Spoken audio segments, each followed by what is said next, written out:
This was a picture, this was the first picture we took of my son when we got home from the hospital when he was born. So yeah, this was a special one. And we introduced young Wade V to our home here in Victoria.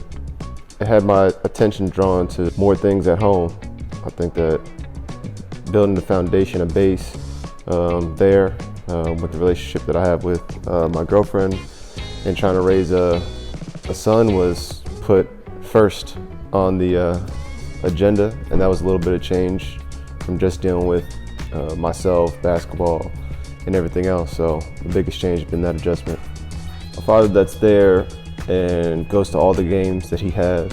I hope to, by the time he starts playing sports, be done with my career, and hopefully I've made enough to where I could be a stay-at-home dad and I can watch him grow, drive him to school, and be part of his life until he's 18 and ready to go to college or leave the house.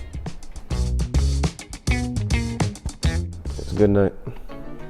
My whole family came to New York to the Barclays Center for the NBA draft. So there's about 20, 30 people of my family up in the crowd.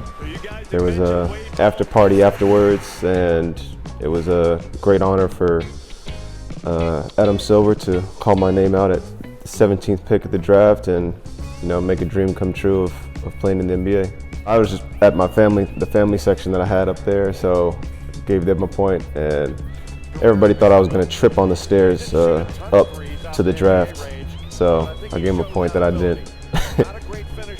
I think this one comes with a little bit more humbleness and character. I think that as a young kid being drafted at 20 years old, I had so much hunger, entitlement. I didn't know how to behave.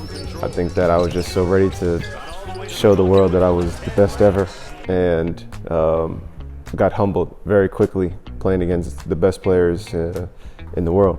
So I think that's probably the biggest difference. Still have that same chip, that same hunger, but just channel it a little bit differently. To be honest, I didn't know anything about EuroLeague. I came to Olympiacos my first year with no knowledge about how the game was ran, how coaches coach, anything. So I do think now it's getting more advertised and people understand that market. You see a lot more players coming over, so it's growing for sure. But I could say for me, I was lost.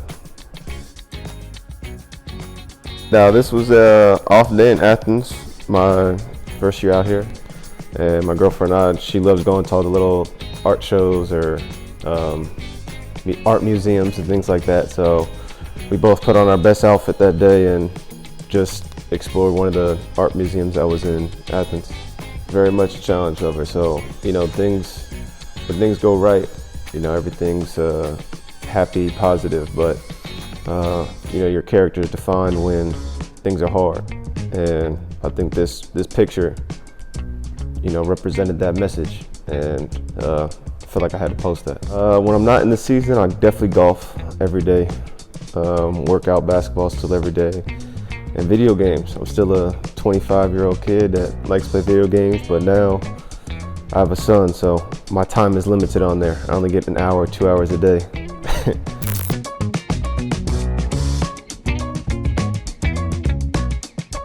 This was the start of the NBA off-season, and I went over to Costa Rica for like a week with all my friends. This is at my best friend's bedroom, and she met me at a family friend's house, and this picture is actually funny because it's the one I used for the tattoo on my leg of her face, the side profile of her face. So yeah, I was away. I was playing in Portland. She was still living in Memphis.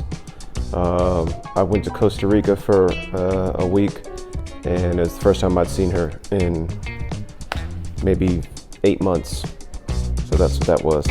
Best advice, and I use it sometimes I don't, is character will take you further than talent.